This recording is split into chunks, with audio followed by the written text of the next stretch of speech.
Hello friends, நேற்று நான் வெளில போயிட்டு வந்தோன்னே இந்த வெண்டைக்காய் செஞ்சேன். நல்லா இருந்துச்சு. அதான் உங்கள் கூட ஷேர் பண்ணிக்கலான்னு. அதுக்கு வெண்டைக்காயை நல்லா கழுவிட்டு தொடச்சிட்டு அதை இந்த ஷேப்பில் கட் பண்ணிக்கணும். அதுக்கப்புறமாக்கா அதில் கொஞ்சோண்டு கடலை மாவு, 2 டேபிள் ஸ்பூன் கடலை மாவு, மஞ்சத்தூள், குழம்பு மிளகாய்த்தூள், வேணும்னா உங்களுக்கு காரம் வெறும் மிளகாய் பொடி சேர்த்துக்குங்க. அப்புறம் கொஞ்சம் 1 ஸ்பூன் அளவுக்கு அரிசி மாவு, அப்புறம் உப்பு, இது மட்டும் சேர்த்து நல்லா கலந்து விட்டுட்டு வேணும்னா லேசாக தண்ணி தெளிச்சுக்கோங்க. ரொம்ப ட்ரையாக இருந்துச்சுன்னா அதெல்லாம் நல்லா பெசரி வச்சுட்டு ஒரு 5 நிமிஷம் வச்சுட்டு அதுக்கப்புறமாக்கு நல்லா எண்ணெயில் பொரித்து நல்லா ப்ரௌனாக வர வரைக்கும் வேக வச்சுட்டு நல்லா பரட்டி விட்டுட்டு அதுக்கப்புறமாக்கு எடுத்தோம்னா கிறிஸ்பி பிண்டி ரெடி ஆயிடுச்சு. இது சாதத்தோடு நல்லாயிருக்கும் டேஸ்ட்டாக சாப்பிட்றதுக்கு.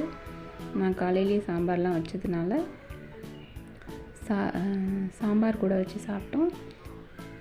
அப்படியே சாப்பிட்டாலும் நல்லாயிருக்கும், சூடாக சாப்பிட்டா நல்லா கிறிஸ்பியாக இருக்கும். கொஞ்சம் லேட் ஆனால் அது கொஞ்சம் மதத்து போயிடும். நீங்களும் ட்ரை பண்ணி பாருங்கள். சூடாக சாதத்தோட இந்த வெண்டைக்காயும் அப்புறம் சாம்பார், அப்பளம், அதோட ஒரு மாம்பழம் இதெல்லாம் வச்சு சாப்பிட்டோம். அதோட காக்காவுக்கும் வச்சாச்சு. இந்த வீடியோ பிடிச்சிருந்துச்சுன்னா லைக் பண்ணுங்கள். தேங்க்யூ.